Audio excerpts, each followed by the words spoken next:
جناب اسپیکر، آج اس وقت ایوان میں مجھ سے پہلے جناب لاء منسٹر نے اور اسعد محمود صاحب نے بڑی مدلل گفتگو کی ہے آج کے فیصلے کے حوالے سے۔ بدقسمتی سے پاکستان کی عدالتی تاریخ حادثات، ناانصافیوں اور ناہمواریوں سے بھری پڑی ہے۔ اس ملک میں بھٹو مرحوم کا عدالتی قتل کیا گیا، یہیں عدالت کے بیک ڈور سے یوسف رضا گیلانی صاحب کو غیر قانونی اور غیر آئینی طور پر ڈسکوالیفائی کیا گیا، اور یہیں چند برس پہلے ہم نے پاناما بینچ کے نام پر ایک تماشا اور ایک ڈرامہ دیکھا، اور ایک بلیک لاء ڈکشنری کا حوالہ لے کر میاں نواز شریف صاحب کو ڈسکوالیفائی کیا گیا، کیونکہ اس ملک میں مقبول سیاسی قیادت کو یا مارشل لاء کے ذریعے ٹارگٹ کیا جاتا ہے یا عدالتی جبر اور نظریہ ضرورت کے تحت ٹارگٹ کیا جاتا ہے۔ مجھے بہت اچھی طرح یاد ہے جب ہم گیلانی صاحب کی کیبنٹ سے اس سے پہلے کی بات ہے، انہی دنوں کی بات ہے جب یہ ججز بالی تحریک چلی، آپ پیپلز پارٹی کے دوست ہمیں کہتے رہ گئے کہ تھوڑا انتظار کرو، لیکن ہم عدلیہ کی غیر جانبداری اور آزادی کے رومانس میں یا رومان میں بہت آگے نکل گئے۔ مجھے وہ دن بھی یاد ہے جب میاں نواز شریف صاحب ماڈل ٹاؤن سے لانگ مارچ کی قیادت کرنے کے لیے نکل رہے تھے۔ ہمارا کوئی ماما چاچا، کوئی بھائی بھتیجا جج نہیں تھا، تو ہمارا کوئی پرسنل انٹرسٹ نہیں تھا۔ آپ ہمارے اتحادی تھے اور ہم نے وہ کیبنٹ چھوڑی، آپ ہمیں سمجھاتے رہ گئے، اور ہم عدلیہ کی آزادی کے پرچم کو اور بحالی کے پرچم کو لے کے نکل آئے۔ جب نواز شریف صاحب نکل رہے تھے تو ان کو 2 کالز آئیں پاکستان کے باہر سے، اور انہیں کہا گیا کہ آپ کی جان خطرے میں ہے، آپ باہر نہ نکلیں۔ انہوں نے اپنی جان کو بھی خطرے میں ڈالا، ہم بھی جو ان کے ہم رکاب تھے سارے اپنی جانوں کو، ان دنوں میں دھماکے بہت ہوتے تھے، خطرے میں ڈالا۔ کہ مقصد کیا تھا؟ ایک آزاد اور غیر جانبدار عدلیہ کا قیام۔ ہم افتخار چودھری صاحب کو نہیں جانتے تھے، نہ کوئی واسطہ تھا، نہ باقیوں کو جانتے تھے، لیکن ہم سمجھتے تھے کہ جنرل مشرف نے زیادتی کی ہے، ظلم کیا ہے، اور ہم باہر نکل آئے۔ لیکن آج کئی سال گزرنے کے بعد جب نظریہ ضرورت کے تحت عدالت سے فیصلہ آتا ہے، یا جب ہم دیکھتے ہیں کہ کسی فیصلے میں نظریہ ضرورت کی بدرو بھٹک رہی ہے، تو یقین کیجئے کبھی کبھی شرمساری ہونے لگتی ہے کہ یہ تحریک چلانے کی کیا ضرورت تھی۔ عدلیہ بحال تو ہوئی، عدلیہ کو ہم آزاد اور غیر جانبدار نہیں کروا سکے، اس کو ہم ایڈمٹ کرتے ہیں۔ میں خود جیل میں گیا ہوں 2 بار، بہاولپور جیل اور میاں والی جیل، اسی چکر میں بحر رفقہ بھی گئے۔ اس کا نتیجہ کیا نکلا؟ پاناما بینچ، پاناما کا کیس، کہ عمران کے سہولت کاروں کے کہنے پہ یہ کھیل کھیلا گیا۔ جاوید ہاشمی نے تو یہ بات بہت پہلے ہمیں بتا دی تھی کہ جج اور جرنیل ملیں گے اور اس بات تمہیں عدالت کے ذریعے نکالا جائے گا، اور اس کے بعد پھر خوب زد و کوب کیا جائے گا۔ اور وہ سارا کچھ ہوا جیسا کہ ہاشمی صاحب نے بتایا تھا، وہ عمران خان کے ساتھ تھے اور اسی لیے اس سے الگ ہو گئے تھے۔ تو بات یہ ہے جناب کہ یہ سلسلہ کہیں رکنا چاہیے، سلسلہ نہیں رک رہا۔ میں یہ سوال پوچھنا چاہتا ہوں، اور پوری قوم سن رہی ہے اس بات کو، معزز جج صاحبان بھی سن رہے ہیں، کہ اگر عمران خان کے اوپر نو کانفیڈنس ہوا ہے تو یہ کون سا غیر قانونی یا غیر آئینی راستہ اختیار کیا گیا؟ ہم نے دھرنا تو نہیں دیا، ہم نے اسلام آباد کا گھیراؤ تو نہیں کیا، ہم اس سائڈ پہ بیٹھے تھے، ادھر سے اٹھا کے ہمیں جیلوں میں ڈال دیا۔ ہم میں سے کس نے جیل نہیں کاٹی؟ ہم روئے تو نہیں؟ ہم جب جیلوں سے آتے تھے تو چیخیں نہیں مارتے تھے؟ عدالتوں میں ہمارے ساتھ ناانصافی ہو رہی تھی، ہم جیلوں میں بند تھے۔ چیف جسٹس صاحبان جو تھے اس دور کے، انہیں ہماری شکلیں پسند نہیں تھیں، اس دور کی ایجنسیوں کو ہم ٹھیک نہیں لگتے تھے، اس وقت کی اسٹیبلشمنٹ نے ہمیں جیل میں ڈالا ہوا تھا، اور یہ ایک شیطانی اتحاد تھا، اس سے کم میں اسے کچھ نہیں کہہ سکتا۔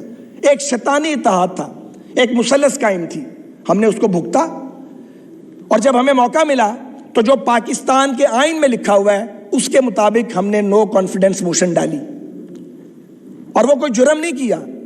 اور جب یہاں اسلام آباد میں عمران خان آ رہا تھا تو یاد کیجئے وہ دن جب آنریبل سپریم کورٹ سے یہ فیصلہ دیا گیا کہ اس کو آنے دو، اور ساری اسلام آباد پولیس کو ایک طرف کر دیا گیا۔ سیکیورٹی ساری لیئرز توڑ دی گئی، ختم کر دی گئی. پھر کیا ہوا؟ انہوں نے یہاں آگ لگائی، ہنگامہ کیا، یہاں پہ املاک کو نقصان پہنچایا. عمران خان کو تو کسی نے نہیں بلایا. اس بینچ نے عمران خان کو کیوں نہیں بلا کر پوچھا کہ تم نے یہ کیا کیا، تم نے یہاں پہ یہ کھلواڑ کیپٹل کے ساتھ کیوں کیا؟ ایک نیوکلیئر سٹیٹ کا کیپٹل ہے، تم نے اسے تماشا کیوں بنایا؟ کوئی ایک واقعہ جناب. اور آج جو فیصلہ آیا ہے، اس خرابی کی بنیاد میں بلا خوف تردید یہ کہنا چاہتا ہوں، اس کی بنیاد وہ غیر منصفانہ، غیر قانونی اور غیر آئینی فیصلہ ہے جو پنجاب اسمبلی کے 25 اراکین کو ڈسکوالیفائی کیا گیا. وہ اس خرابی کی بنیاد ہے کہ تمہارے ووٹ بھی نہیں گنے جائیں گے اور تمہیں ڈسکوالیفائی بھی کیا جائے گا. گویا جرم نہیں کیا مگر تمہیں ڈسکوالیفائی کر دیا گیا ہے. ہم چل پڑے پاکستان کو ڈیفالٹ سے بچانے کے لیے. ہم نے عمران خان کے گناہوں کا چھاپا اپنے سر پہ اٹھا لیا. ہم IMF کے اس نامکمل پروگرام کو ٹھیک کرنے کے لیے چل پڑے. obviously قیمت بڑھنی تھی اور ہمیں دھکیل دیا گیا کہ جاؤ جا کے اب مہنگائی سے الیکشن لڑو. تو نتیجہ آپ کے سامنے ہے. اور جب ریویو ڈالا گیا، سوال یہ ہے کہ اس ریویو کو سنا کیوں نہیں گیا؟ آپ نے ریویو کو بیک برنر میں کیوں ڈالا؟ یہ کس طرح کا انصاف ہے؟ یہ آپ کی مرضی کا انصاف ہے بھائی. جب دل کرے انصاف دے دیں گے، جب دل کرے تو انصاف نہیں دیں گے. پاکستان 22 کروڑ گونگوں، بہروں اور اندھوں کا ملک تو نہیں ہے نا جی. اور یہاں جو لوگ بیٹھے ہوئے ہیں وہ تو سارے 13 بار جیل کاٹ آئے ہیں. ڈسکوالیفیکیشنز کا بھی کوئی خوف نہیں ہے کسی کو. تو کیا اس ملک کو اس طرح لے کے چلنا ہے؟ لوگ بھوک سے مر رہے ہیں، یہاں نئے نئے کھیل کھیلے جا رہے ہیں.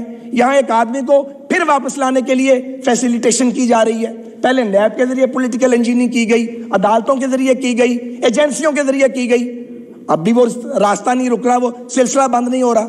تو یہ سلسلہ ہمیں قبول نہیں ہے اور ہم اس پہ خاموش نہیں رہیں گے. میں بڑے احترام سے کہنا چاہتا ہوں کہ یہ غلط فہمی دور کر دی جائے کہ کوئی سیاسی کارکن، کوئی سیاسی جماعت اس ناانصافی پر چپ رہے گی. ہم چپ نہیں رہیں گے، ہم بات کریں گے، ہم سوال پوچھیں گے.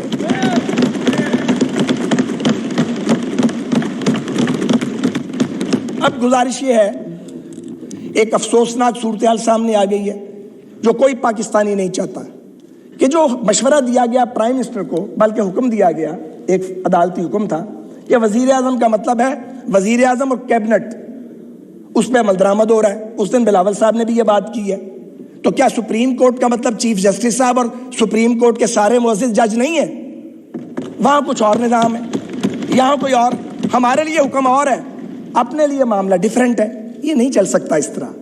یہ ڈبل سٹینڈرڈز نہیں چل سکتے جناب. ایک ہی معیار قائم کیا جائے گا. اور ہم دیکھ رہے ہیں کہ ہمارے مقدمات میں سرٹن کچھ مخصوص لوگ ہیں، ان کو بینچ میں بٹھا دیا جاتا ہے اور باقیوں کو نہیں بیٹھنے دیا جاتا. مقبول باقر صاحب مجھے نہیں جانتے، میں انہیں نہیں جانتا. ان کے پاس میرا مقدمہ لگ گیا، میں جیل میں تھا، میری خوش قسمتی لگ گیا، ضمانت ہو گئی 1.5 سال بعد. اس کے بعد پابندی لگا دی گئی، کوئی نیب کا کیس مقبول باقر صاحب کے پاس اور میاں خیل صاحب کے پاس نہیں جائے گا کیونکہ وہ آزاد جج تھے. یہ ہم سب کے ساتھ یہی کچھ کیا. کسی کو شرم آئی ہے کہ کوئی کبھی امبیرس ہوا ہے؟ اب جب آپ پرائیویٹ مجلسوں میں ملتے ہیں تو آپ کہتے ہیں ہم معافی چاہتے ہیں، غلطی ہو گئی تھی. تو میں نے ان کو کہا، صاحب کو میں نے کہا نہیں، یہ پرائیویٹ معافی والی بات نہیں ہے، آپ نے ملک کے ساتھ کھلواڑ کیا ہے. تو یہ کام ہم کیوں کرتے ہیں کہ جب ہم فارغ ہو جائیں تو اس کے بعد معافیاں مانگنی پڑے یا ہم معاشرے میں جانے کے قابل نہ رہیں؟ یہ بڑی زیادتی ہے. اب آپ یہ دیکھیے کہ گورنمنٹ کیا کرے. 4-3 کا فیصلہ جو 4 ججز کہہ رہے ہیں کہ یہ درست نہیں ہے، 3 صاحبان کہہ رہے ہیں کہ درست ہے. تو 4-3 کے فیصلے کو مانے یا 3 کے فیصلے کو مانے؟ ہمیں آپ نے کس دوراہے پہ لا کے کھڑا کر دیا جناب؟ آپ کو چاہیے تھا کہ آپ اپنے ہاؤس کو ان آرڈر کرتے. آپ کا ہاؤس ان آرڈر کرنا آپ کا کام ہے، ہمارا کام نہیں ہے. اب یہ کہا جا رہا ہے کہ جی آپ پنجاب میں الیکشن کرائیں. میں اس کے سیاسی پہلو پہ بات کرنا چاہتا ہوں. مسٹر اسپیکر، مجھے پتا ہے روزے کا بھی ہے، ابھی 40 منٹ باقی ہیں، میں 10-15 منٹ میں ختم کرتا ہوں. کیا پاکستان 4 وفاقی اکائیوں پر مشتمل ملک نہیں ہے؟ کیا پاکستان کا آئین 4 فیڈریٹنگ یونٹس کو اکٹھے کر کے ایک ریاست نہیں تشکیل دیتا؟ وہ یہ نہیں بتاتا آپ کو؟ اور اگر آپ پنجاب میں الیکشن کروائیں، اجلت بڑی ہے پنجاب میں الیکشن کی، بڑی جلدی ہے. ایون KP میں بھی ویسے الیکشن کی جلدی نہیں ہے جیسے پنجاب میں جلدی پڑی ہوئی ہے کہ کسی طریقے سے یہ واپس آ جائے، یہ بہروپیہ کسی طریقے سے واپس آ جائے. تو پھر آپ 2 منٹ کے لیے عمران کی اور ہماری سیاسی جو اختلافوں سے ایک طرف کر دیں.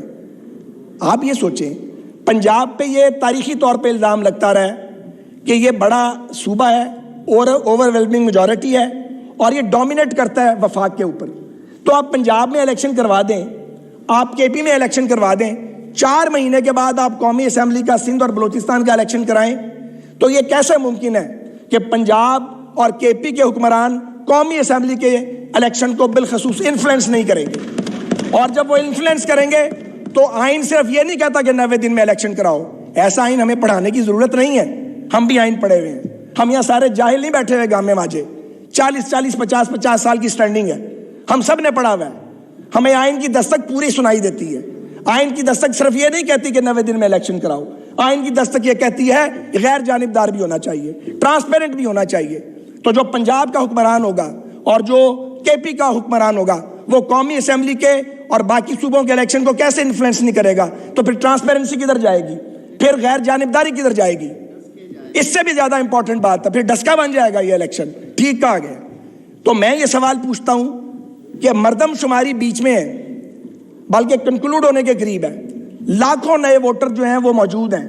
آپ پرانی مردم شماری پہ اور پرانی ڈیلیمیٹیشن پہ مزید ہے کہ الیکشن کرواؤ, تو وہ جو لاکھوں ووٹر جو پیدا ہو چکے ہیں اور جو موجود ہیں ان کو جب حق رائے دہی نہیں ملے گا تو وہ اس جوڈیشل آرڈر کی وجہ سے, جسے جوڈیشل آرڈر کہا جا رہا ہے, اس کی وجہ سے نہیں ملے گا. تو ان کو آپ کیسے کسی ووٹر کے حق کو ڈرائی کر سکتے ہیں کہ تم ووٹ نہ ڈالو؟